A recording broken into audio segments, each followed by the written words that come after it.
यहाँ उपस्थित मेरे प्यारे बच्चों, मंच पर बैठे हुए आदरणीय रमेश जी, सत्यनारायण जी, नीरज जी और अजमेरू प्रेस क्लब के अध्यक्ष भाई राजेंद्र गुंजल जी, अभी हमारे दो वरिष्ठ राजनेताओं को यहाँ से जाना पड़ा,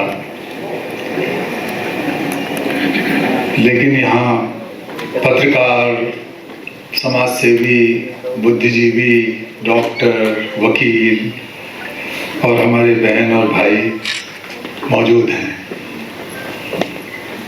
तो मैं आपको ही कुछ सुनाता हूँ। ये जो विषय है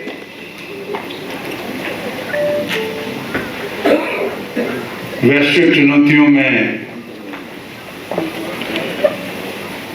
मीडिया की भूमिका,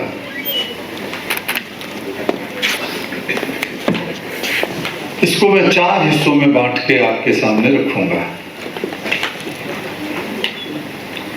क्योंकि इसमें वैश्विकता है पहले शब्द में, चुनौतियां हैं दूसरे शब्द में, मीडिया है तीसरा शब्द और चौथा उसकी भूमिका। तो इसको थोड़ा सा तोड़ कर देखा जाए। जब हम कहते हैं वैश्विकता, विश्व की बात करते हैं, तो उसकी शुरुआत करने से पहले मैं ये कहना चाहता हूं कि एक तो जब से मैं अजमेरू प्रेस क्लब का मानद सदस्य हूं, रमेश जी, गुंजल जी, तो मैं आपके बीच में अतिथि की तरह नहीं हूं। या तो आप मुझे मानद सदस्य बनाते नहीं हो, बना दिया तो मुझे परिवार का हिस्सा मानिए।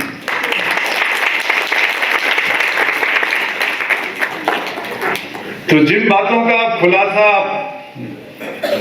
नहीं करना चाहते थे, लेकिन आपने कहा मैं तो करूंगा, शाम के आचमन से लगाकर आपस के झंझटों तक की बात। तो चूंकि मैं आपका ही एक हिस्सा हूं, इसलिए मेरे सामने आप कर सकते हो आराम से। मैं दुनिया में और कहीं ये बात कहने वाला नहीं हूं कि हमारे प्रेस क्लब में ये होता है। झंझट झगड़े भी होते हैं तो परिवार में ही होते हैं।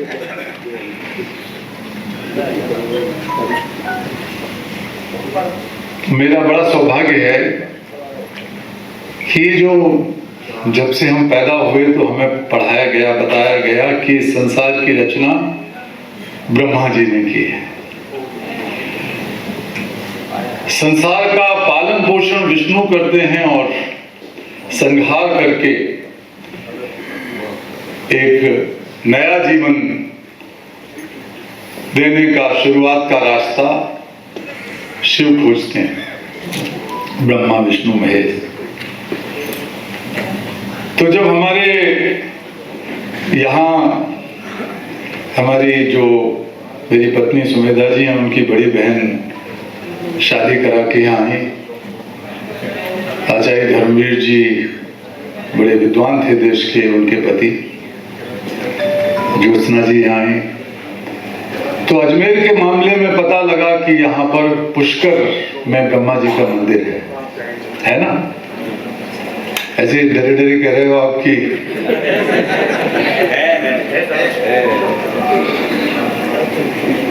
और मुझे ये भी पहले पढ़ने को आता था, लेकिन जब मैं पहली बार यहाँ आया तो पता लगा, पता तो था लेकिन सौभाग्य मिला मुझे ख्वाजा मोइनुद्दीन चिश्ती गरीब नवाज की दरगाह पे जाने का। तो दरगाह का ये शहर, ब्रह्मा जी का ये शहर किसी के लिए भी प्रेरणा का स्थल हो सकता है।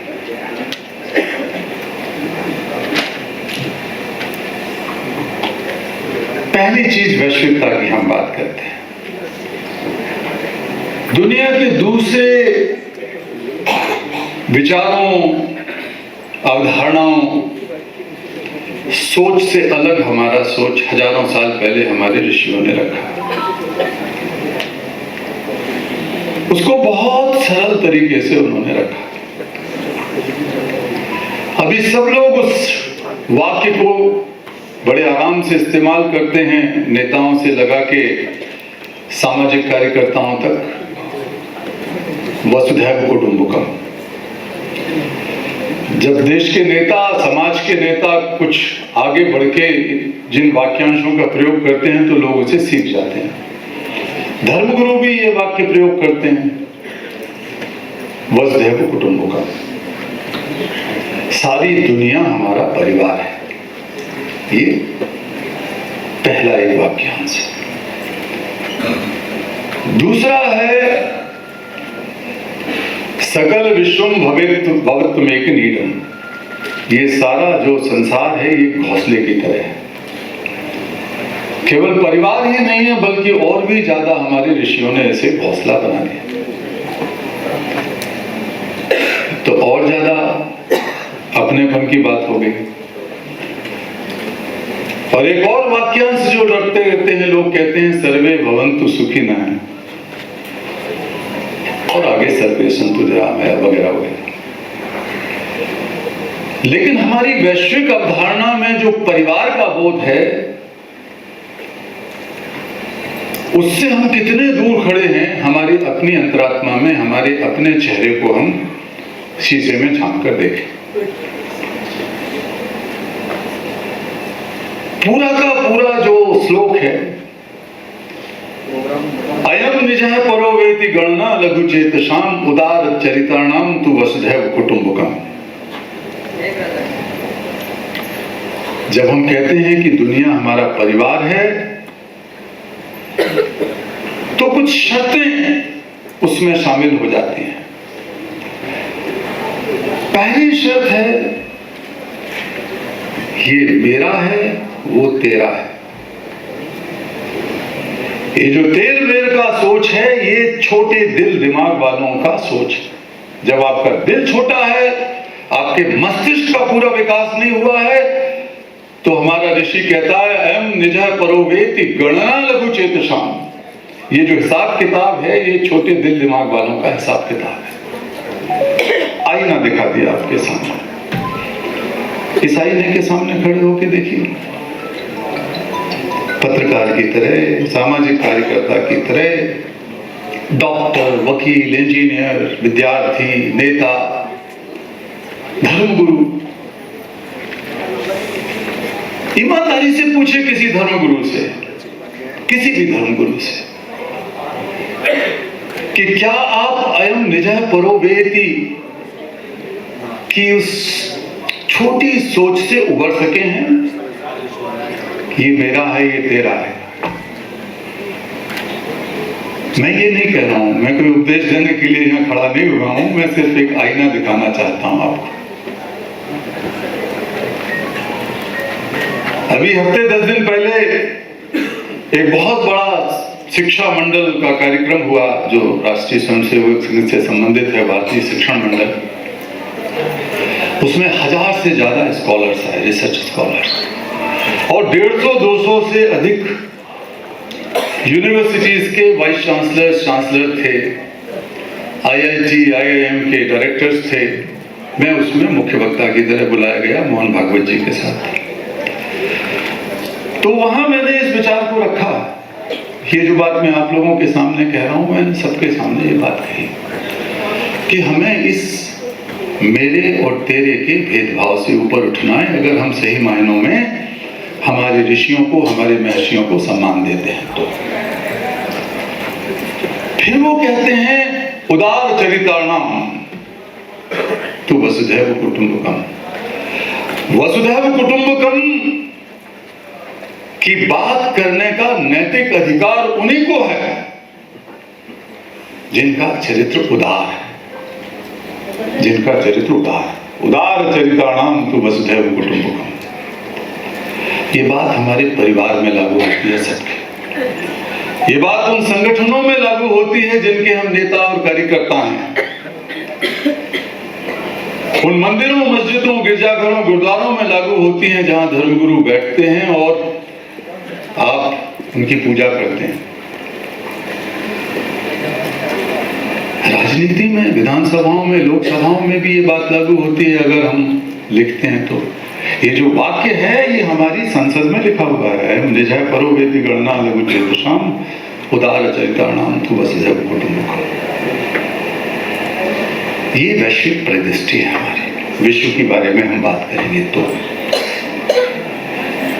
फिर हम कहते हैं कि सारी दुनिया एक घोंसला है।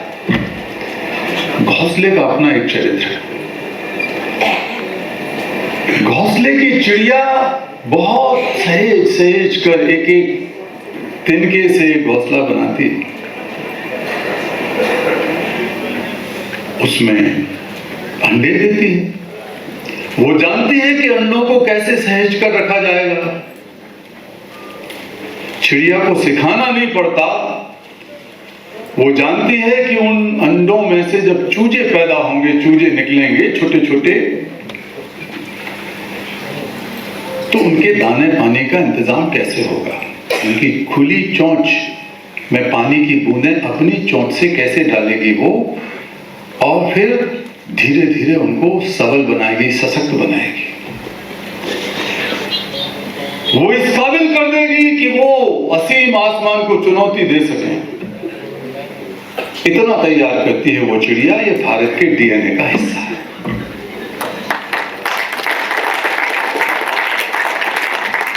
वो चिड़िया नहीं सिखाती उन्हें कि रास्ते में मंदिर पड़ेगा तो उसी मंदिर में तुम जाके बैठना, बगल की मस्जिद पे की छत पे मत बैठ जाना।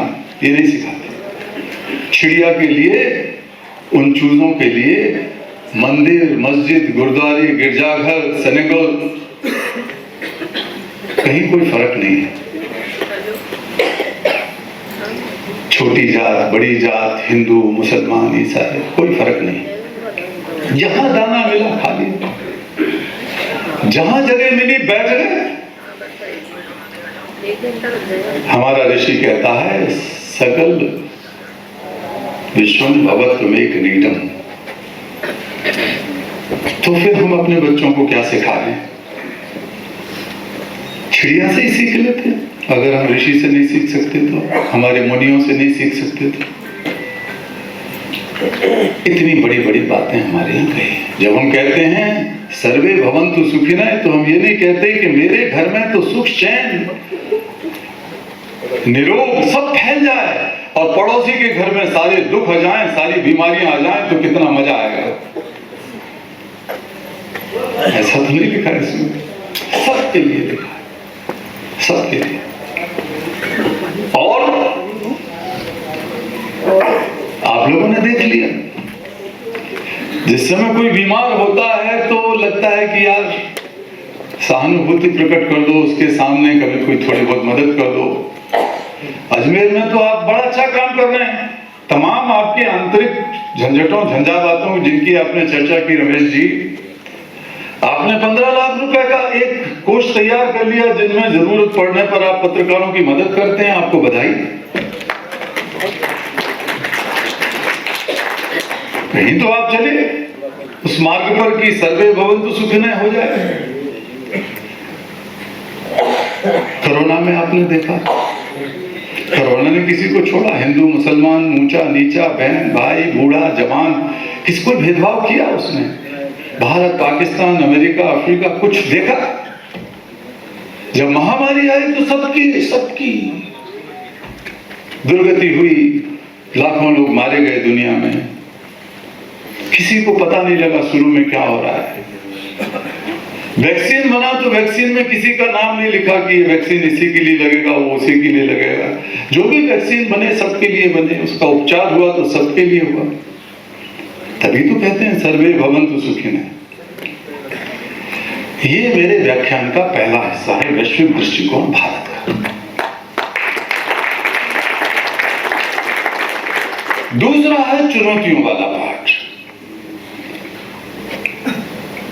मैं आज से नहीं, या नोबेल पुरस्कार मिलने के बाद से नहीं, बल्कि पिछले 25-30 सालों से लगभग 150 देशों में काम करता हूँ।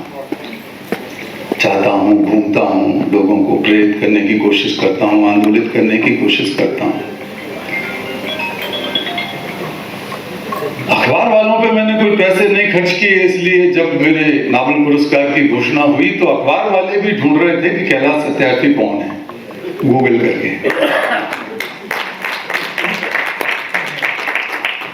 अच्छा हुआ कि मैं राजनेता नहीं हुआ, धर्मगुरु नहीं हुआ। धर्मगुरु होता तो मैं यहाँ बैठे बैठे आपसे पर्ची लिखवा के आपको लूट लेता।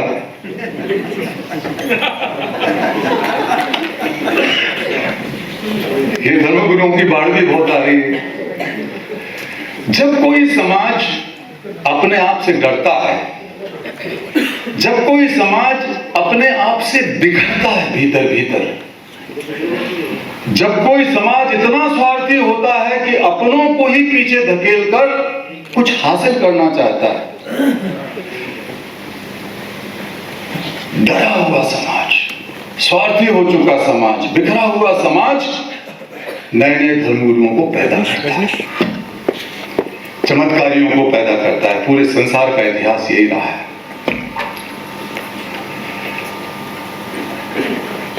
आपके अंदर जो धर्मगुरु बना बैठा है, एक आपके अंदर जो इंसानियत छुपी बैठी है, आपके अंदर जो एक करुणा का भाव है, प्यार का भाव है,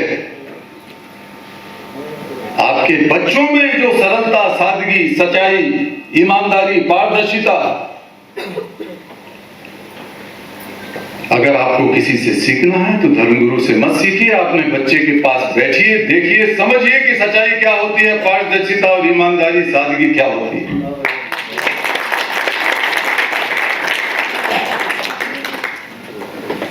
चुनौती आज जितनी बड़ी है संभवतः उतनी पहले कभी नहीं थी। विकास के साथ साथ बहुत अवसर आ रहे हैं और विकास के साथ साथ चुनौतियां भी आ रही हैं।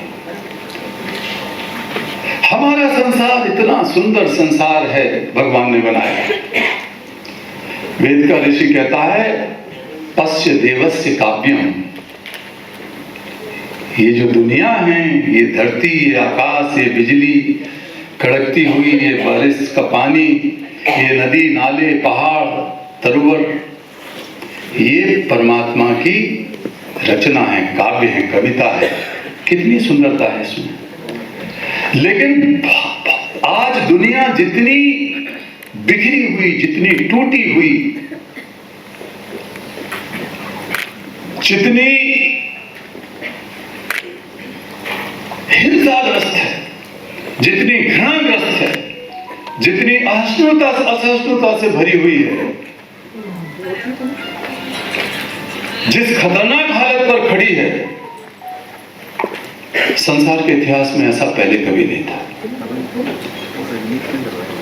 कई तरह की चुनौतियां हैं, सब देख रहे हैं। कुछ बाहरी चुनौतियां हैं, कुछ भीतर की चुनौतियां हैं, कुछ छुपी हुई चुनौतियां हैं, कुछ अदृश्य छुपी हुई हैं और कुछ दृश्य हैं, दिखती हुई चुनौतियां हैं।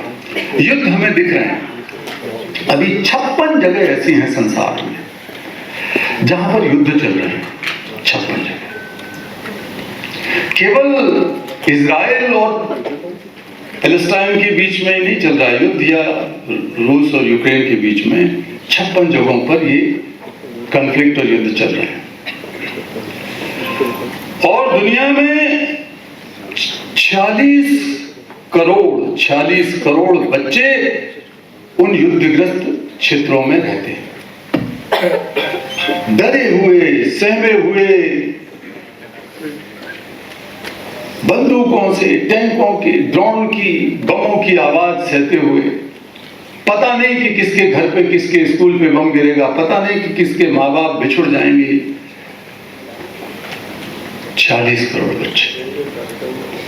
ये दुनिया का एक कितनी बड़ी चुनौती है। मैं उन बच्चों के साथ, उन देशों के साथ, उन नेताओं के साथ काम करता हूं। अभी कल एक नौजवान ने मेरे से पूछा प्रेस क्लब के अंदर, पैलेस्टाइन से संबंधित बात है। तो मैं आपको एक छोटी सी घटना बताऊं कि पिछले साल अक्टूबर में जब हमास नाम के एक अतिवादी संगठन ने 1000-1500 लोगों को, इजरायलियों को किडनैप कर लिया, अगवा कर लिया और कहीं छुपा दिया। बच्चे थे उसमें, निरपराध औरतें थीं उसमें, नागरिक थे उसमें। ये बहुत बड़ा दुष्कर्म था, हम सब ने, दुनिया भर ने उसकी निंदा की। लेकिन मेरे जैसे व्यक्ति को तुरंत ही एक बात का एहसास हुआ। दूसरे ही दिन मैंने इस पर कार्रवाई शुरू की। मुझे लगा कि जो घटना घटी है, इसकी प्रतिक्रिया में, इसके बदले में जो कुछ होने वाला है वो इससे 100 गुना ज्यादा विभत्स, खतरनाक, हिंसक, विनाशकारी होगा।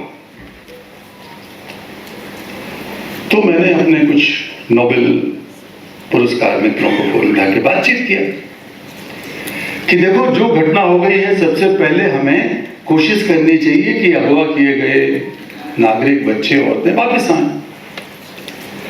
लेकिन जिस तरह की भाषा बोलनी शुरू की इजराइल के नेताओं ने और दूसरे देशों ने उनका समर्थन शुरू किया, तब लग गया था कि बहुत बड़ा विनाश होगा। और कौन जानता है कि वो विनाश विश्व युद्ध के दरवाजे खटखटाने लगे। तो मैंने एक बूढ़े आदमी हैं, वो यहूदी हैं, इजराइल के हैं, अमेरिका में रहते हैं और उन्हें विज्ञान में नोबेल पुरस्कार मिला। मैंने उनको फोन किया और कहा कि देखिए, आप एक सम्मानित नागरिक हैं अपने समाज के, हम सब उन बच्चों, औरतों के साथ हैं जिन्हें अगवा किया गया है। लेकिन मुझे लग रहा है कि हफ्ते 2 हफ्ते के अंदर न जाने कितने बच्चे, औरतें गाजा पट्टी के अंदर, फिलिस्तीन के अंदर मारे जाएंगे निरपराध, उन्हें पता भी नहीं है, सोते हुए मारे जाएंगे। तो मेरे से नाराज हो गए। बोले, कैलाश, मैं तो सोचता था कि तुम एक बड़े विवेकवान, बुद्धिमान आदमी हो, तुम उम्र में हमसे छोटे हो, लेकिन हम तुमको अपना एक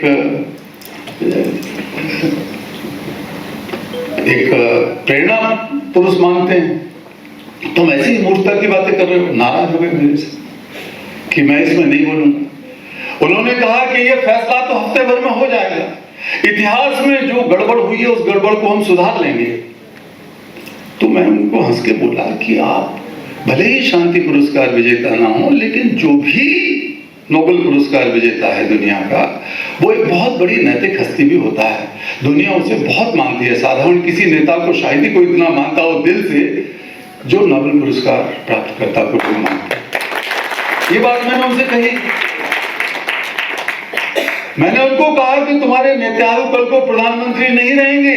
दुनिया में जितने प्रधानमंत्री, राष्ट्रपति हुए, वो एक ना एक दिन रिटायर हो जाएंगे, एक ना एक दिन हार जाएंगे चुनाव, लेकिन तुम्हारे ऊपर नोबेल पुरस्कार विजेता का ठप्पा लग गया है, तो मरते दम तक तुम वही रहोगे। उन्होंने कहा, ये बात तो ठीक है, खिलाड़ी रिटायर हो जाएंगे, अभिनेता रिटायर हो जाएंगे, लेकिन हम लोग रिटायर नहीं होते, उनको मैंने कहा। लेकिन वो नाराज हो। फिर मैंने एक और दूसरी अपनी बहन, मुझसे उम्र में बहुत छोटी है, उनका बेटा और बेटी अमेरिका में पढ़ते हैं, लेकिन वो अभी 3 महीने 2.5 महीने हमारे जो आश्रम है विराटनगर सायपुरा के पास, बाल आश्रम, वहाँ रह के गए, क्योंकि वो मुझे बड़ा भाई मानती हैं। उन्होंने कहा कि अगर बच्चों को कहीं इंसानियत सिखानी है हमें, तो सुमेधा जी और कैलाश जी के पास भेजिए, तो हमारे पास रहे। तो उसको मैंने कहा, अपनी बहन को, वो दूसरे धर्म की थी, वो इस्लाम धर्म को मानने वाली थी, तो मैंने फोन करके कहा, तो वो इतनी भावुक हो गई कि वो पहले ही रोने लगी। माय डियर ब्रदर, ये क्या हो रहा है दुनिया में? मैंने कहा, बहुत बुरा हो रहा है, क्योंकि जब तक मैंने उससे बात किया तब तक एक अस्पताल के ऊपर ड्रोन से हमले हो गए थे और उस अस्पताल में 40 बच्चे, औरतें, कुछ औरतें, आप कृपा करके अगर फोन करेंगे तो नीचे चले जाइए, आप कितने ही वरिष्ठ व्यक्ति हों, लेकिन मैं नहीं चाहता कि आप फोन करें मेरे सामने। मैं कई बार केंद्रीय मंत्रियों को भी ऐसे कह देता हूँ और मुख्यमंत्रियों को भी कर देता हूँ। हाँ, अर्जेंसी के लिए तो आप जरूर जा भी सकते हैं, जैसे हमारे वो मंत्री चले गए, लेकिन डिस्टर्ब होता है। जो गंभीर बात है दुनिया की चुनौतियों के सामने, उसके लिए दिल चाहिए, दिमाग नहीं चाहिए। माफ कीजिएगा मुझे। नहीं, आप बिल्कुल सही है। तो जब मैंने उन बहन को कहा तो वो रोने लगी, बोली कि तुमको आवाज उठानी चाहिए, क्योंकि आज सवेरे सवेरे इतनी बड़ी घटना हुई है। कल एक छोटी घटना हुई थी जहां पर गर्भिणी महिलाओं के भीतर से जो भ्रूण है वो बाहर निकल के आया। मैंने कहा मेरी बहन, ये बच्चे मेरे बच्चे हैं, तुम्हारे भी बच्चे। जो बच्चे हमास की कैद में हैं वो बच्चे भी मेरे और तुम्हारे बच्चे हैं। हमको इस दिल दिमाग से ऊपर उठ के सोचना पड़ेगा, नहीं तो दुनिया को हम इस जगह पर ले जा रहे हैं जहां से वापस आना मुश्किल होता है, शायद असंभव हो जाए। यूं तो फलस्तीन और इजराइल का युद्ध पहले से चलता आ रहा था, लेकिन अभी जो भू राजनीतिक, भौगोलिक, आर्थिक समीकरण है दुनिया के, जिसके बारे में हम विस्तार से व्याख्या नहीं करेंगे यहाँ, लेकिन उनके चलते बहुत मुश्किल था कि ये वापसी हो जाए। तो वो नाराज हो गई, मेरे से रोने लगी, नाराज हो गई कि तुम क्यों बात कर रहे हो दूसरे उसके इजराइल के बच्चों की, तुम तो केवल तुम सोचो कि ये बच्चे मारे जा रहे हैं। मैंने कहा कि ठीक है, हम एक चिट्ठी लिखते हैं और उस चिट्ठी को हम भेजते हैं आप सबको, एक नोट। तो मैंने रात को बैठ के अपने मित्रों से चर्चा की। मैं आपको बताऊं कि भारत के मैंने हिंदू नेताओं से बात की जिनकी आप लोग पूजा करते हैं, मैंने मुसलमान नेताओं से चर्चा की जिसकी आप पूजा करते होंगे कुछ, मैंने ईसाइयों से बात की। मैंने कहा कि भारत वो धरती है जहां से मानवता और शांति की आवाज उठनी चाहिए, और हम कुछ करना कर पाए ना कर पाए, लेकिन ये इजरायली बच्चे हमारे बच्चे हैं, ये यूक्रेनियन बच्चे हमारे बच्चे हैं, ये रशियन बच्चे हमारे बच्चे हैं, ये पैलेस्टीन के बच्चे हमारे बच्चे। कम से कम एक जगह शांति की सभाई कर लें। लेकिन किसी ने कहा बहुत अच्छा आइडिया है कैलाश जी, आप तो आगे बढ़ के, आप तो नोबेल लॉरिएट हैं भारत में एकमात्र, ये तो बहुत बड़ी बात है, करते हैं। अंत में धीरे धीरे करके लोगों ने कहा इस समय पॉलिटिकल सिचुएशन ऐसी है दुनिया की, देश की भी, तो हम इसमें आगे नहीं बढ़ते, कोई आगे नहीं बढ़ा। तो मैंने रात को एक चिट्ठी लिखी, एक जनरल नोट लिखा, all Israeli children are our children, all Palestinian children are our children. ये बच्चे हमारे बच्चे दुनिया में युद्धों के लिए कभी जिम्मेवार नहीं थे। संसार के इतिहास में कभी किसी बच्चे ने युद्ध नहीं किया, लेकिन युद्धों का सबसे बड़ा खामियाजा बच्चों को भुगतना पड़ता है। ये लिखा मैंने उसमें। मैंने कहा कि हम जो बच्चों के माँ बाप हैं, एक बार बाप की तरह सोचो भाई, माँ की तरह सोचो, उन बच्चों की बहन या भाई की तरह, दादा या दादी की तरह सोचो, जो जन्म लेने से पहले ही गाजा पट्टी में अस्पतालों के अंदर भ्रूण के रूप में मरे हुए निकलते हैं। अगर मैं उसका दादा हूं, मैं दादी हूं, मैं क्या सोचूंगा? अगर हम तब भी अयम निजः परो वेति गणना लघु चेतुषाम उदार चरिताणाम तु वसुधैव कुटुंबकम का नारा रटते हैं, तो हम पाखंडी हैं, छद में हम झूठे हैं। ये नैतिकता अगर भारत की धरती से नहीं निकलेगी तो कहां से निकलेगी? मैं आपको बताऊं, एक 10 दिन के अंदर 103 नोबेल लॉरिएट्स जो अलग अलग डिसिप्लिन्स के थे, अलग अलग विषयों के थे, उन्होंने न केवल मुझे दस्तखत करके दिए कि कैलाश तुम्हारी आवाज में हम साथ हैं, बल्कि हम वही करेंगे जो तुम कह रहे हो। इतिहास में कभी ऐसा नहीं हुआ कि 100 से अधिक नोबेल लॉरिएट, जिसका आप नाम लो, जिन चीजों को आप देख रहे हो आज, डीएनए, ये वो अटरम गटरम, उनके जो ये आर्टिफिशियल इंटेलिजेंस इन सब के जो अन्वेषण करता थे हैं अभी दुनिया में कई उनमें से जिंदा। आपकी तमाम मुश्किल से मुश्किल बीमारियों के लिए जिन्होंने कई तरह के सेल्स में अपने ये किए हैं, अनुसंधान किए हैं, वो सब उसमें शामिल थे। साहित्य के, विज्ञान के, सबके लिख दिया। मैंने उस पर एक कवरिंग लेटर लगाया और लेटर लगा के दुनिया के हर प्रधानमंत्री, राष्ट्रपति, राजा, रानी को भिजवा दिया कि हमारे दुनिया के 100 से अधिक नोबेल पुरस्कार विजेता ये कह रहे हैं। अब बहुत जगह से खनखनाहट हुई। हमने ये नहीं कहा कि भाई इजराइल और फिलिस्तीन के युद्ध में हम कुछ भूमिका निभाना चाहते हैं, वो हमारे बस की बात नहीं थी। सच्ची बात है, मैं तो ये झूठ क्यों बोलूंगा, जो मेरे बस में है वही मैं कर पाऊंगा। और कोई झूठ बोले कि मैं शांति स्थापित कर दूंगा, कर दूंगी, मैं ये कर दूंगा, दुनिया बदल दूंगा, ये कर दूंगा, अपने अपने तरीके से जो बन सकता है वो कर सकते हैं। जो हम चाहते थे वो ये चाहते थे कि कम से कम बच्चों की हत्या, बच्चों के ऊपर बमबारी, बच्चों को गोलियों से भूनना, बच्चियों को, छोटी छोटी बेटियों को पैरों तले कुचल देना या टैंकों के नीचे कुचल देना, ये कोई भी सभ्य समाज बर्दाश्त नहीं करेगा। अगर एक भी दुनिया में बच्चा इस तरह किसी सेना के पैरों के बूटों तले कुचला जाता है तो हम में से कोई भी अपने आप को सभ्य नहीं कह सकता, ये दुनिया अपने आप को सभ्य नहीं कह सकती।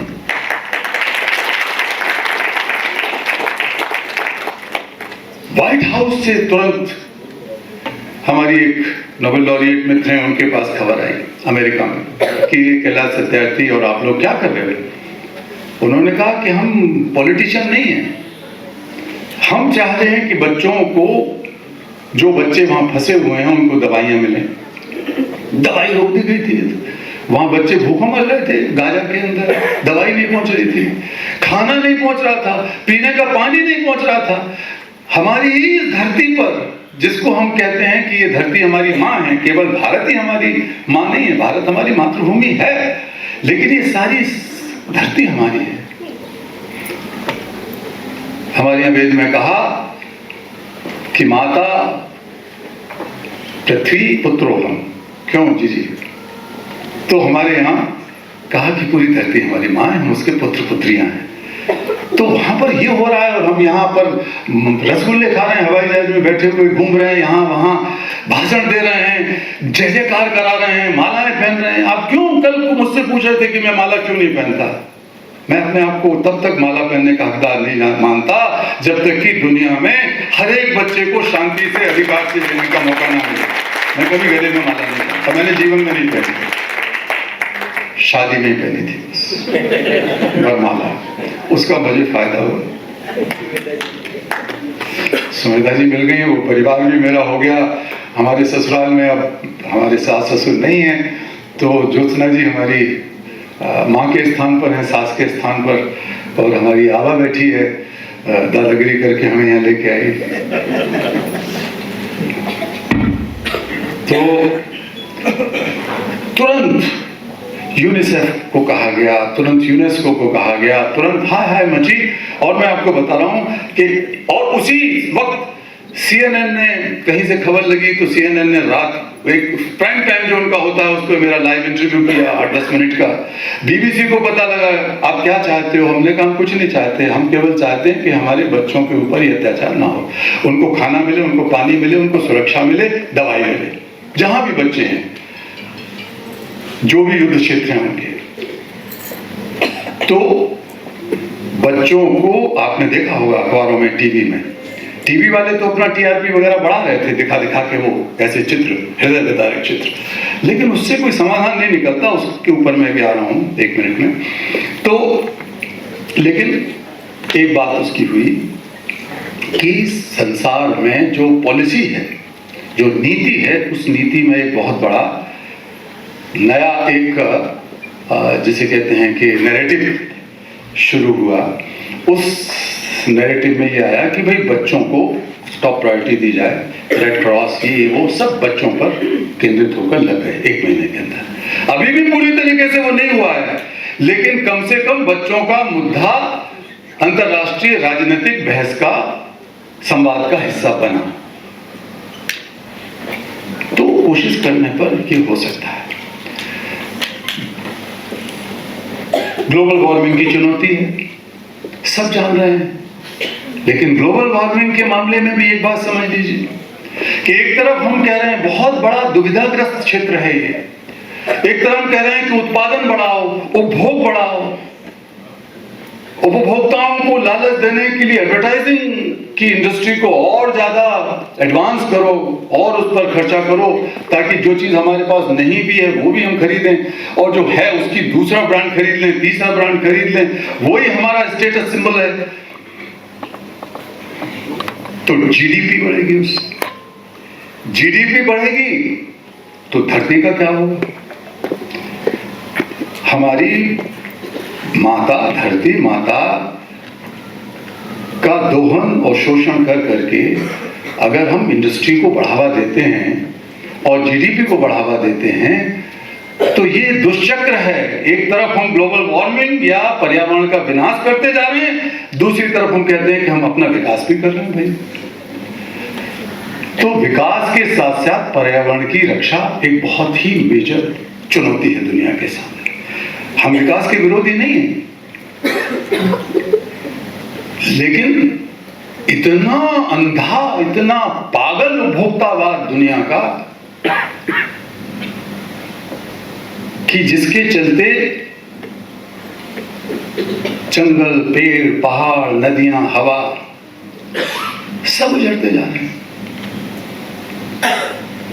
लाखों लोग पर्यावरण की वजह से, जो प्रदूषण है, मरते हैं। 70 मिलियन यानी 7 लाख लोग हर साल केवल इसलिए मर जाते हैं कि उनके इलाके में प्रदूषण, हवा, AQI की मात्रा बहुत ज्यादा थी। दुर्भाग्य से हम भी वही रह रहे हैं दिल्ली में, जो दुनिया के सबसे ज्यादा प्रदूषित शहरों में से एक है। यहां भी आज मैं देख रहा था कि AQI सामान्य से ज्यादा है। अलवर के अंदर जब याबा मुझे बुलाने की जिद कर रही थी तो कह रही थी 1-2 दिन पहले आ जाओ, वहां तो बहुत अच्छा मौसम है। अच्छा है निश्चित तौर पे दिल्ली के मुकाबले, लेकिन इसके बावजूद भी स्वस्थ नहीं है हमारा AQI। इस पूरे देश में, उत्तर भारत और पश्चिम भारत में बढ़ा हुआ है, और वो वहां से कहीं से चला रहा है, पाकिस्तान से लगा के बर्मा तक ऐसी हाल है। तो हम दुनिया का सत्यानाश भी कर रहे हैं दूसरी तरफ। ये एक बड़ी चुनौती है। इस चुनौती में ये कोई कहे कि भारत बहुत बड़ा योगदान दे रहा है, ऐसा नहीं है। इंग्लैंड के मुकाबले इंग्लैंड जितना ग्लोबल वार्मिंग में या पर्यावरण का विनाश करने में सारे अफ्रीका ने 100 साल में खर्च किया, 100 साल में जितना नुकसान पहुंचाया, इंग्लैंड हर साल पहुंचाता है उतना नुकसान। यूरोप में इससे ज्यादा बुरी हालत है, और वो बहुत स्वस्थ है, उनके AQI 7, 8, 10, 20, 25 है। अमेरिका भी ऐसे ही। इसको कहते हैं क्लाइमेट इनजस्टिस। क्लाइमेट क्राइसिस नहीं है, क्लाइमेट इनजस्टिस है। ये पर्यावरण का अन्याय है, जो अपने आप में अपराध है, जो अमीर देश गरीब देशों से करवाते हैं, उनके ऊपर थोपते हैं, और गरीब देशी इसका भुगतान करते हैं। ये और बड़ी चुनौती है, इसमें अंदर घुसी हुई चुनौती। हम मन में सोचते रहे, हमारे बच्चे ने, अभी सुमेधा जी मेरी जगह ऊपर बैठी होती तो कहती ये प्लास्टिक की बोतल में पानी क्यों रखा है, ग्लास की बोतल में रखो। अच्छी बात कहते हैं वो हमारे जो ब्राजील के राष्ट्रपति हैं, एक बार हम उनके पास बैठे, उन्होंने प्लास्टिक की बोतल में दे दिया पानी। सुमेधा जी को भी बहुत प्यार करते हैं उन्होंने, प्रेसिडेंट लूला ने। इन्होंने कहा कि प्रेसिडेंट लूला, अगर आप यहाँ प्लास्टिक की बोतलों की जगह कांच के गिलास रख लो तो क्या हो रहा है। वो बेचारे थोड़े शर्मिंदा हुए, लेकिन बोले कि मैं आधा भी इंतजाम करता हूँ कि ये मिल सके। तो हम इसी में इतने खुश हो रहे हैं। मैं आप पर आरोप नहीं लगा रहा हूँ ये बात कह के, लेकिन मैं कह रहा हूँ कि हम यही कर लेते हैं तो हमें लगता है कि हमने पर्यावरण में कुछ योगदान दिया। ये सच है, सच है ये दिया, लेकिन ये इतना छोटा सा सच है इस पूरे वैश्विक अन्याय के मुकाबले कि आप उसकी कल्पना भी नहीं कर सकते कि जिस तरीके से अब उपभोग कौन कर रहा है सामान का? सबसे बढ़िया सामान का उपभोग यूरोप के लोग कर रहे हैं, अमेरिका के कर रहे हैं। सामान बनाने की कोशिश हो रही है इन देशों में, हमारे देशों में। अब जहां सामान बनेगा, इंडस्ट्री बनेगी, हम लोग खुश हैं कि रोजगार मिलेगा, लेकिन हमें ये नहीं पता लग रहा कि हम अपने जंगल और पानी और जमीन का विनाश कर रहे हैं। कैसे ये समायोजन बैठाया जाए, एक बड़ी चुनौती है। तो ऐसी तमाम सारी चुनौतियां हैं। ये जो डेट है, ये जो कर्ज देते हैं अमीर देश गरीब देशों को, ये अनुदान देते हैं अमीर देश गरीब देशों को, ओडीए कहते हैं जिसे ओवरसीज डेवलपमेंट असिस्टेंस, और ये जो व्यापार समझौते हम लोगों के बीच में होते हैं, तमाम सारे अध्ययन ये दिखाते हैं कि व्यापार समझौतों में, अनुदान में, जिसे गरीब देश समझते हैं कि अरे भाई खासकर अफ्रीकी देश और सब साधारण अफ्रीका के देश, पश्चिमी अफ्रीका के देश, ये तो अनुदान के सहारे ही उनका चल रहा है, और ये हमारे आसपास के देशों का भी विदेशी अनुदान के सहारे ही चलता है।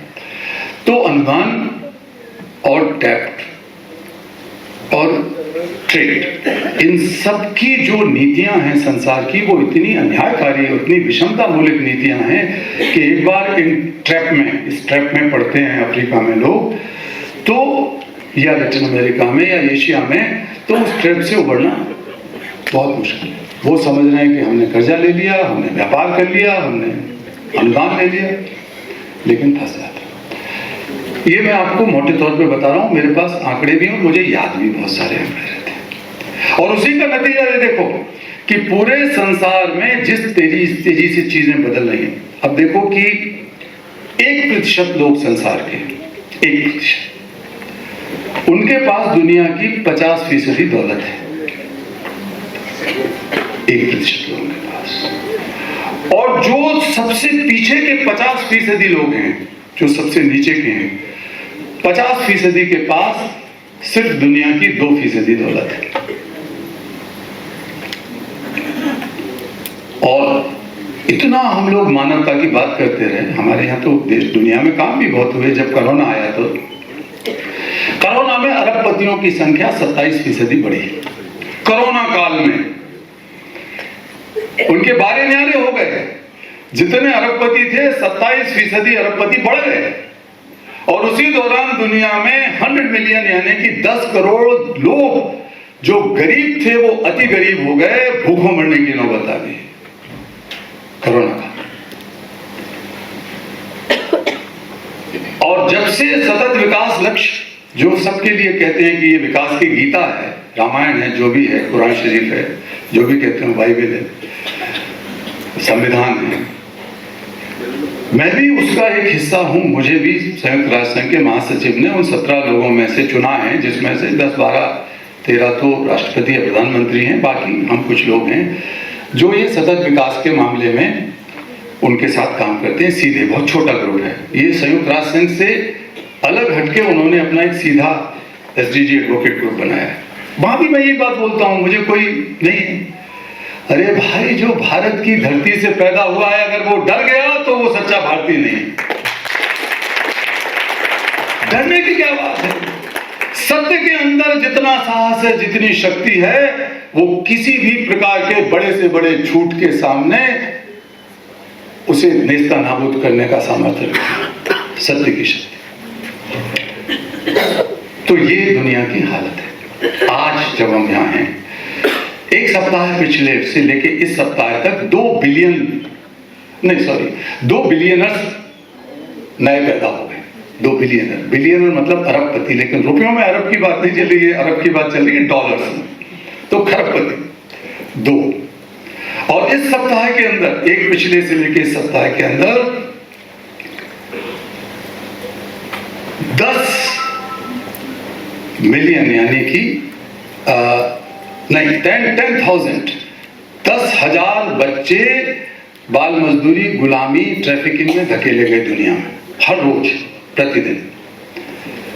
हर सप्ताह में जहां 2 बिलियनर नए बने, वहां 70,000 बच्चे स्कूल छोड़ने के लिए अभिशप्त हो गए संसार में। ये चुनौतियां हैं, बड़ी चुनौतियां हैं, जिनको हमें अपनी चुनौतियां मानना पड़ेगा।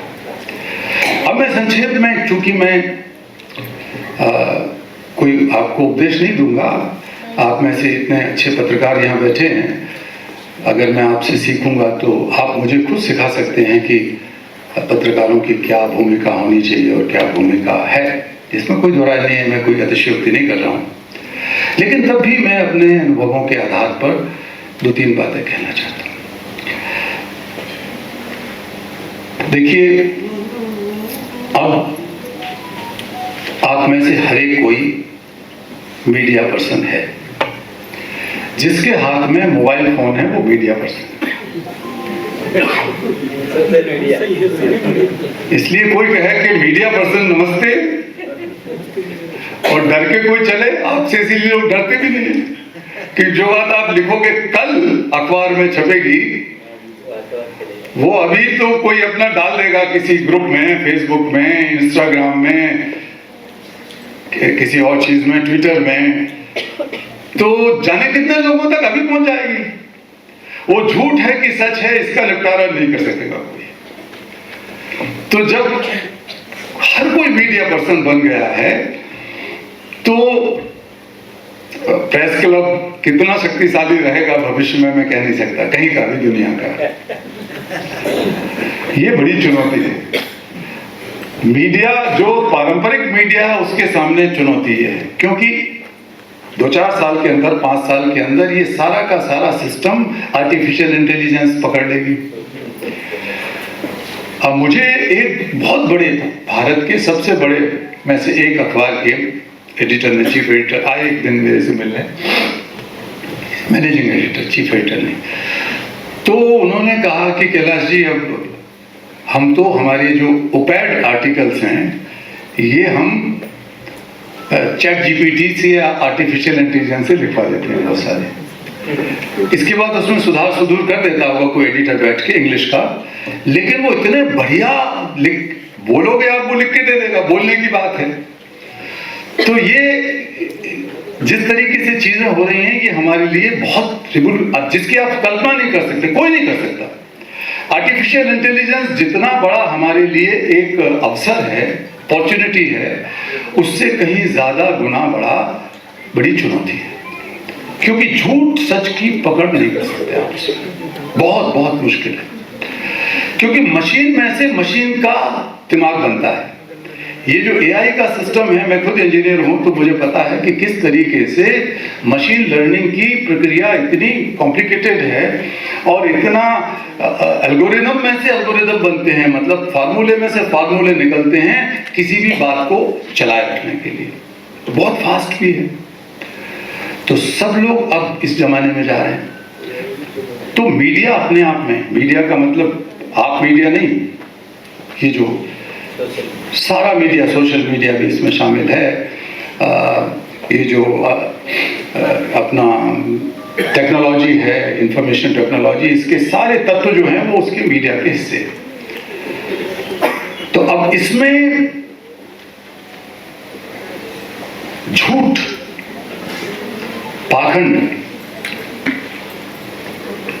गलत चीजें, हिंसा, नफरत फैलाने वाली चीजें, अलग अलग करने वाली चीजें, आपको स्वार्थी बनाने वाली चीजें, आपके बच्चों का, आपका बूढ़े बूढ़े लोगों के चरित्र को नष्ट करने वाला जो पॉर्न मटेरियल है, जो छोटे छोटे बच्चों की नग्न तस्वीरें और जो जिस तरह की चीजें उसके अंदर डाली जाती हैं और आपको टेम्प्ट किया जाता है, वो भी मीडिया करता है। आपके हाथ में अगर फोन है तो आप समझ लीजिए कि आप स्वतंत्र नहीं हैं। आपके दिमाग, आपकी बातचीत, आपकी जानकारी, आपके हाव भाव, आपके चरित्र, आपकी रुचियों, सबके बारे में डेटा कहीं ना कहीं इकट्ठा हो रहा है। जिसके पास ज्यादा पैसा है, जिन सरकारों के पास, जिन उद्योगपतियों के पास, वो डेटा खरीद लेते हैं। बिग डेटा का पूरा व्यापार है संसार में। उस डेटा से पता लग जाता है कि आप भविष्य में कौन सी चीजें करना चाहते हैं। आपके हजारों सैकड़ों जो आपके फोन कॉल होते हैं या आप जो व्हाट्सएप भेजते हो, उससे वो कैलकुलेट कर लेते हैं कि आपकी रुचि, पुरुष की रुचि लड़कियों में अगर है तो वो बातचीत में निकल आता है। शब्दों को, एक एक शब्द के हजारों अर्थ निकाल के जो मशीन के एल्गोरिथम है वो तय कर लेते हैं। किसकी रुचि उपभोक्तावाद में सामान नया खरीदना चाहते हैं। कई बार आपने देखा होगा, आप एक चीज को पता ढूंढने की कोशिश करते हो, बाद में आपके पास उसके ऐड आने लगते हैं। साधारण टेलीफोनों में ये होता है।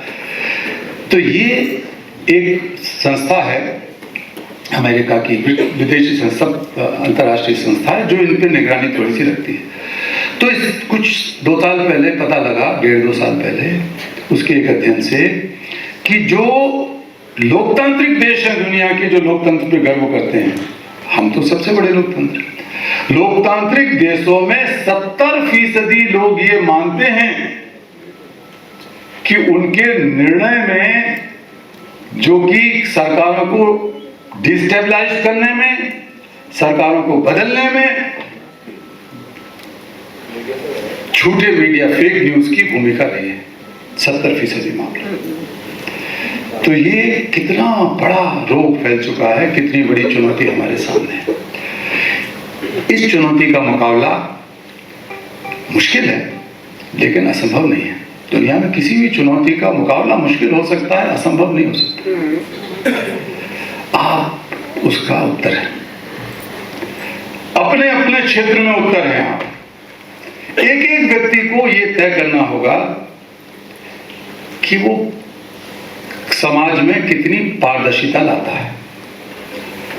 मैं उसको धर्मगुरु नहीं मानता जो समाज को तोड़ता है, मैं उसको पत्रकार भी नहीं मानता जो समाज को तोड़ता है।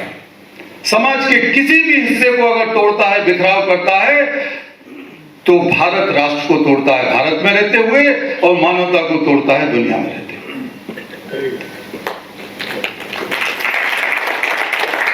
हमें जोड़ना है दुनिया को, सारे संसार को। ये तो एकत्व, जो एकत्व है भूमंडल का, पूरे ब्रह्मांड का, जिसमें सब में ईश्वर का वास है। कहते हैं ना, ईशावास्यम इदम सर्वम, तो ईश्वर का निवास सब जगह है। तो कहीं ना कहीं हम सब जुड़े हुए हैं।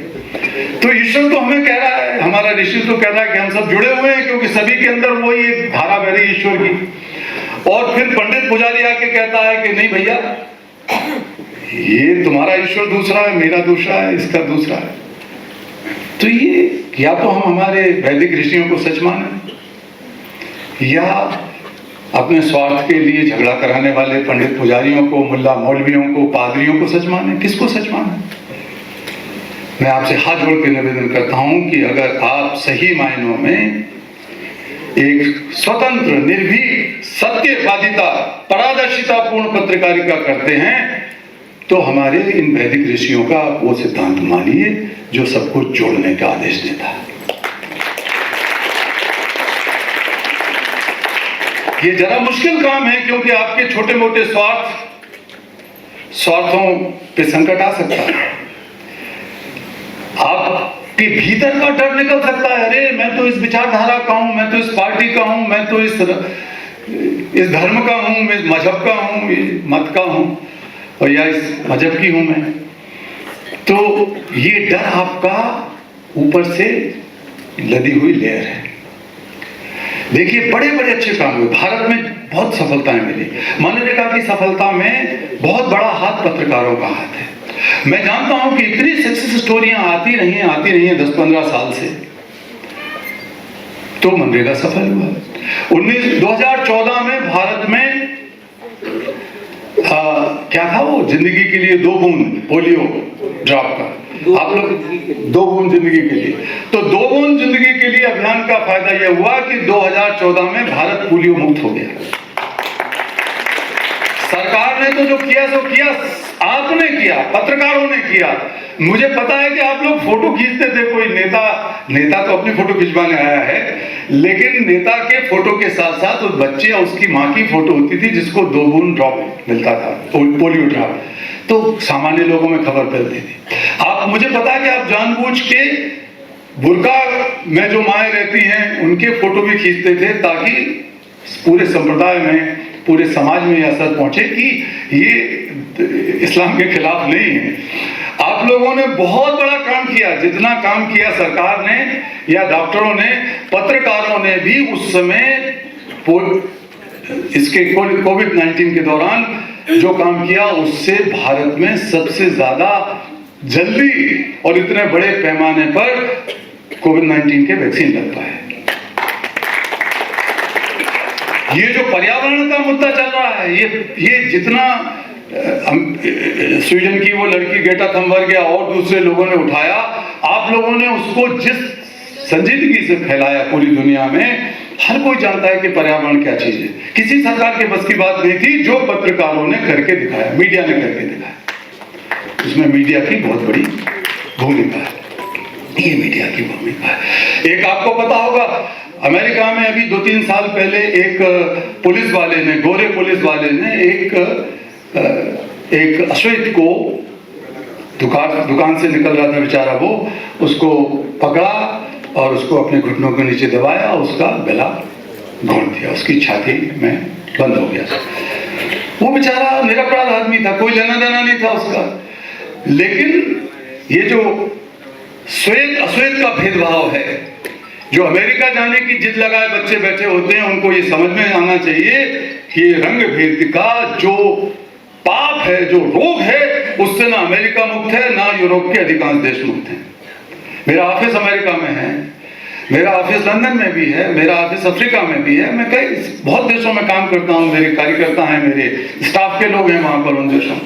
लेकिन तब भी मैं आपको आगाह करता हूं कि रंग भेद अभी तक संसार से नहीं गया है। जात पात इतना बड़ा पाप है, सांप्रदायिकता इतना बड़ा पाप है जिसको हम भुगत रहे हैं। स्त्री पुरुष का भेदभाव इतना बड़ा रोग और इतना बड़ा पाप है जिसको दुनिया भुगत रही है। ऐसा नहीं है कि केवल भारत के लोग ही भुगत रहे हैं। तो ये चीजें, इसका जब ये हुआ तो ब्लैक लाइफ मैटर करके एक आंदोलन खड़ा किया। कुछ लोगों ने, मीडिया ने उसको उठाया, पूरी दुनिया की मीडिया ने उठाया, मेन स्ट्रीम मीडिया ने उठाया और सोशल मीडिया ने उठाया। वो इतना बड़ा आंदोलन बन गया कि अमेरिका की राजनीति में उथल पुथल हो गई। ये कैसे हुआ? ये कई चीजें हुई। ये जो यहाँ आपने कुछ इस्लामिक देशों में बहुत सारे बदलाव आए, इसके लिए मीडिया ने बहुत काम किया। उसका नतीजा भी कई लोगों को भुगतना पड़ रहा है। हमारी अपनी बहनें, एक हमारी नोबेल लॉरिएट बहन जिनको अभी पिछले साल ही नोबेल प्राइज मिला था, वो ईरान में जेल में बंद है। नरगिस उसका नाम है। हम लोग नरगिस की लड़ाई लड़ रहे हैं कि नरगिस को छुड़ाया जाए। तो ये मीडिया इसमें बहुत बड़ी भूमिका अदा करता है। चेतना से ही समाज में परिवर्तन होता है, स्थायित्व आता है, विकास होता है, शांति होती है। चेतना, consciousness is the first step for social transformation and stability. आप लोग उस चेतना के संवाहक हैं। आप लोग उस कॉन्शियसनेस और चेतना के लिए नैतिक रूप से जिम्मेवार हैं। व्यावसायिक रूप से आप जितने जिम्मेवार हों, व्यावसायिक रूप से काम करने वालों को तो खरीदा जा सकता है। आपके चैनलों के, आपके अखबारों के मालिक आपको खरीद सकते हैं, दबाव डाल सकते हैं। लेकिन उस दुष्चक्र में से भी अगर आपके भीतर का नैतिक पत्रकार जीवित है, तो आप समाज में उस सत्य को फैलाएंगे जो समाज को जोड़ेगा, मजबूत करेगा, राष्ट्र को मजबूत करेगा। ये काम दुनिया के मैंने कुछ उदाहरण देकर किया और ये होगा। और आखिरी चीज है इस भूमिका में, दुनिया में समस्याओं की जानकारी हम सबको है। गरीबी है, हम जानते हैं। गरीबी दूर करने के लिए आप रोजगार परक समाज बनाइए, शिक्षा दीजिए। अशिक्षा फैली हुई है, अच्छी शिक्षा नहीं मिल रही है सरकारी स्कूलों में दुनिया गरीब देशों के। तो अच्छी शिक्षा देने के लिए आप शिक्षकों की नियुक्ति कीजिए। दुनिया में अभी 4.5 करोड़, 46 मिलियन, मतलब 4.5 करोड़ से भी थोड़ा सा ज्यादा शिक्षकों की आज जरूरत है संसार के विद्यार्थियों के लिए। लेकिन वो नहीं हो रहा है। सारे संसार के बच्चे, अभी 2,50,000 बच्चे स्कूलों से 2,50,000 नहीं, 2,50,000 मिलियन। मैं भी कंफ्यूज हो जाता हूँ क्योंकि इतना विदेश में आधे से ज्यादा जिंदगी गुजरती है साल की कि वो मिलियन बिलियन ट्रिलियन में बात सोचते सोचते, तो 250 मिलियन का मतलब 25 करोड़ बच्चे जो स्कूलों में होना चाहिए संसार में, वो नहीं है। और इन बच्चों को स्कूलों में अच्छी पढ़ाई देने के लिए जितना पैसा चाहिए वो पैसा हम जितना युद्धों पर खर्च करते हैं उसका सिर्फ 1 सप्ताह से भी कम का खर्चा है। 1 सप्ताह के युद्ध के खर्च में हम संसार के सब बच्चों को पढ़ा सकते हैं। तो ये मुद्दे मीडिया, सोशल मीडिया, सब तरह के लोग अगर उठाते हैं तो सामाजिक चेतना पैदा होती है। हम जानते हैं समाधान की पैसे खर्च कीजिए, हम जानते हैं समाधान की कानून लागू कीजिए, हम जानते हैं समाधान की जो अन्याय पीड़ित लोग हैं उनको वक्त पे न्याय मिलना चाहिए, ये समाधान है। लेकिन ये समाधान नहीं निकलते पूरे संसार में। समस्याओं में से हम समाधान करते हैं, समाधान में से फिर समस्याएं निकल आती हैं। जैसे विकास में हमने समाधान ढूंढा तो पर्यावरण विनाश होने लगा, उदाहरण के तौर पर। ये चल रहा है दुष्चक्र। हमने पढ़ाने लिखाने में प्रतियोगिता पर कंपटीशन ओरिएंटेड एजुकेशन बनाई तो हम इतने स्वार्थी हो गए कि घर में ही भाई बहन अगर एक ही परीक्षा में बैठ रहे होंगे तो वो एक दूसरे से छुपाएंगे कि अगर इसके ज्यादा नंबर आ गए तो ये आईएएस की परीक्षा में चली जाएगी, मुझे आईएएस बनना है, इसे भी बनना है, ये घर घर में ही होगी।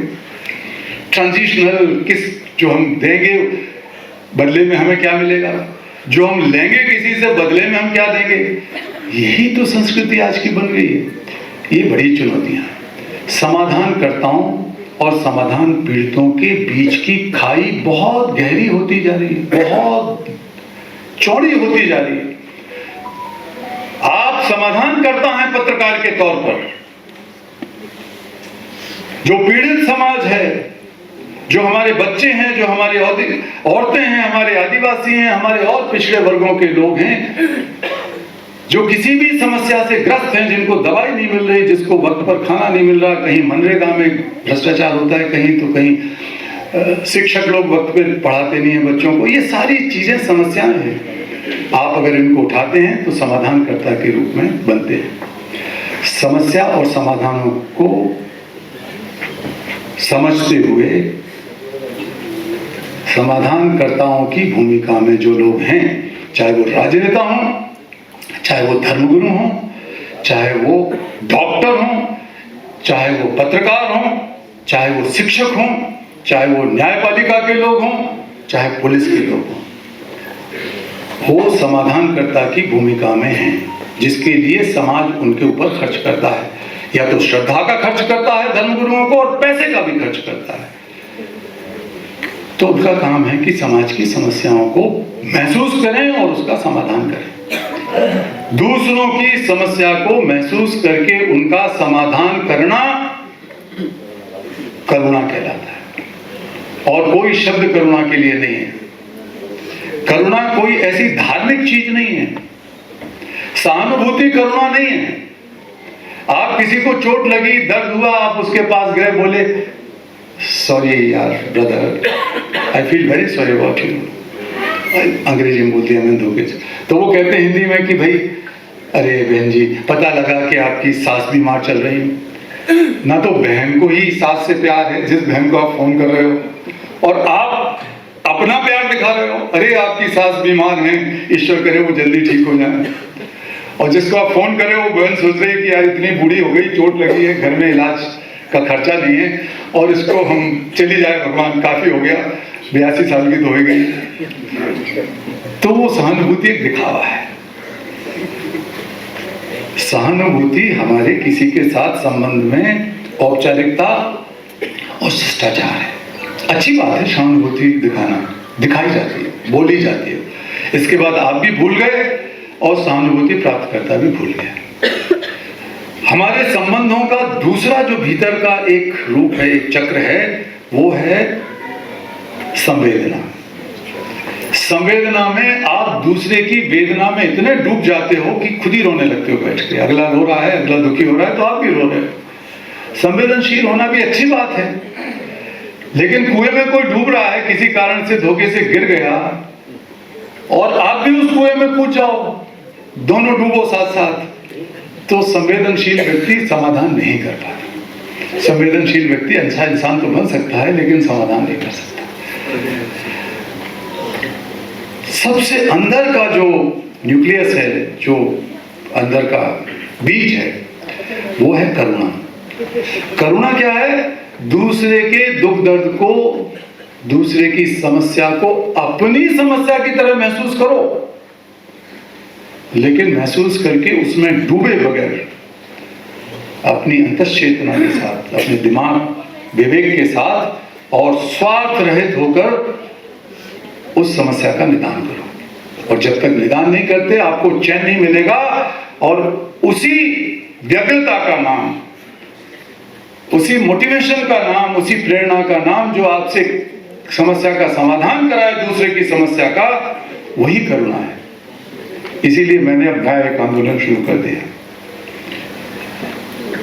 Satyarthi movement for global compassion, करुणा का आंदोलन। हर कोई समस्याओं के लिए तरह तरह से रोना रोता है। ये समस्या है सरकार दोषी है, ये समस्या है डॉक्टर दोषी है, होंगे दोषी, होते ही सब दोषी। ये हमारा बाप दोषी है, इसने हमें अच्छा मकान बना के नहीं दिया, आज तक भुगत रहे हम, आज तक ऊपर से पानी चू रहा है, और तरह तरह की बात हो सकती है। घर घर में समस्या है, हम सब समस्याग्रस्त हैं किसी न किसी रूप में। लेकिन समस्या की शिकायत और रोना रोने के बजाय हम समाधानों की संस्कृति पैदा करें भारत के अंदर। समाधानों की संस्कृति पैदा तब होगी जब आप ईमानदारी के साथ उस चेतना को जगाएंगे जिसमें करुणा शामिल है। मैं दया करने के लिए नहीं कहता किसी पर,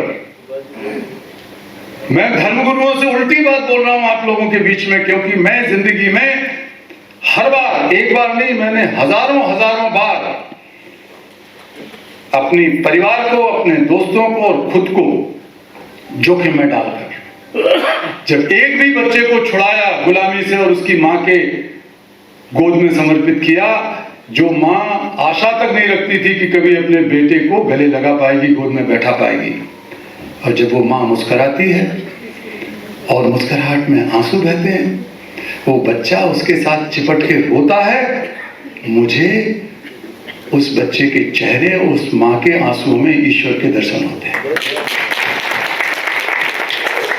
मैंने अपने 3 साथी खो दिए, शहीद हो गए। मैं आपके बीच में खड़ा हूं और मेरे पैर फूटा हुआ है, पंजा, मेरा रीढ़ की हड्डी में भयंकर चोटें हैं, बहुत देर तक बैठे रहने से भी दुखती हैं, खड़े रहने से भी दुखती हैं, लेकिन मुझे आप पर भरोसा है, इसलिए मैं इससे भी ज्यादा खड़ा रह सकता हूं। कल भी मैं आपसे बैठ के काफी देर तक बात करता रहा। भरोसा करने के लिए जरूरी नहीं है कि आप मुझे कुछ पैसे दोगे, कुछ और मेरा कुछ करोगे तभी भरोसा होगा। अरे जब आपके अंदर एक ईश्वर का अंश है, जब आपके अंदर ईश्वर विराजमान है, तो अगर मैं आप पर भरोसा नहीं करूंगा तो किस पर भरोसा करूंगा? तो मैं दया में भरोसा नहीं करता। दया करने वाले, कृपा करने वाले का हाथ ऊपर रहता है और वो खुश होता है, उसके अहंकार की तुष्टि होती है। अगर आप दयालु हैं तो आप अहंकारी हैं भीतर से, क्योंकि आप चाहते हैं कि कहीं आपका नाम हो जाए, कहीं आपको प्रशंसा हो जाए। यहां तक कि शमशान घाट में भी जाके आप पट्टी पे अपने दादाजी माताजी का, स्वर्गीय का नाम लिखवा देते हैं, क्योंकि आपको लगता है कि जीते जी तो अपने माँ या दादा का कुछ सेवा नहीं कर पाए, शमशान घाट में बैठने की जो बेंच है उस पर नाम लिखवा दिया और बेंच दे दी तो श्राद्ध हो गए। सच्चा श्राद्ध तो उनके जीते जी सेवा करने से, नाम लिखवाने से नहीं। तो ये नाम की जो अभिलाषा है, इच्छा है, वो आपको छोटा बनाते हैं, छोटा करते हैं। आप बड़े बनिए, ईश्वर का अंश आपके अंदर है, ईश्वर आपके अंदर है। बड़े से बड़ा सोचिए, बड़ा कीजिए, लघु चेतसा मत रहिए। तो दया, कृपा, परोपकार, ये अच्छे गुण हैं, अच्छे लक्षण हैं। कभी कहीं बाढ़ आ रही है तो आप उस समय तुरंत खाना पहुंचाइए, अच्छा लगेगा आपको। कोई चोट लगी है उसको अस्पताल पहुंचाइए, वो भी बहुत अच्छी। ये सब काम बहुत अच्छे हैं, लेकिन जिन अंतरराष्ट्रीय वैश्विक चुनौतियों का मैंने हवाला दिया और इतनी विस्तार से व्याख्या की, उन चुनौतियों का सामना करके उनका समाधान ढूंढने के लिए केवल और केवल मात्र करुणा ही उसका समाधान, वो करुणा के माध्यम से होगा। यानी दूसरों की तकलीफ को अपना समझ के महसूस करना और महसूस करके चुप रहने के बजाय बड़ी ईमानदारी से स्वार्थ रहित होकर उसका समाधान करना, ये काम हम सबको करना है। मैं फिर से आपको मैंने आपका काफी वक्त लिया, लेकिन अगर इस हाल में यहाँ बैठे मौजूद लोगों में, आपके मीडिया कर्मियों में और आपके प्रेस क्लब के लोगों में से 1, 2, 4, 10 लोग भी कहीं आपकी अंतरात्मा जग जाए तो मेरा यहाँ आना सार्थक होगा। मैं आपको बहुत धन्यवाद, आपका बहुत धन्यवाद। आप तैयार रहिए। हमारे यहाँ कहा गया है, असतो मां सद्गमय, तमसो मां ज्योतिर्गमय, मृत्योर मां अमृतम गमय। असत्य से सत्य की ओर चलने के लिए तैयार हैं? ये खून खराबा, हिंसा, मौत से अमृत की तरफ चलने के लिए तैयार हैं? हाथ उठाओगे नहीं तो ऐसे चलोगे। मैं तो कहता हूं उठ के खड़े होके चलिए। चल, तैयार हैं? तैयार हैं? तैयार हैं? बहुत धन्यवाद आपका। मानवता को अपने हृदय से महसूस करते, अपने मन पर प्रभाव की पड़ती भावनाओं को दुनिया के रंगों, विभिन्न परिस्थितियों से सामंजस्य बनाते समय के ताने बानों को निकालकर साहित्य की दुनिया में अपने कलम की लेखनी से आज जो आपने हमारे पत्रकार बंधुओं को आज इस बात से आगाह करते हुए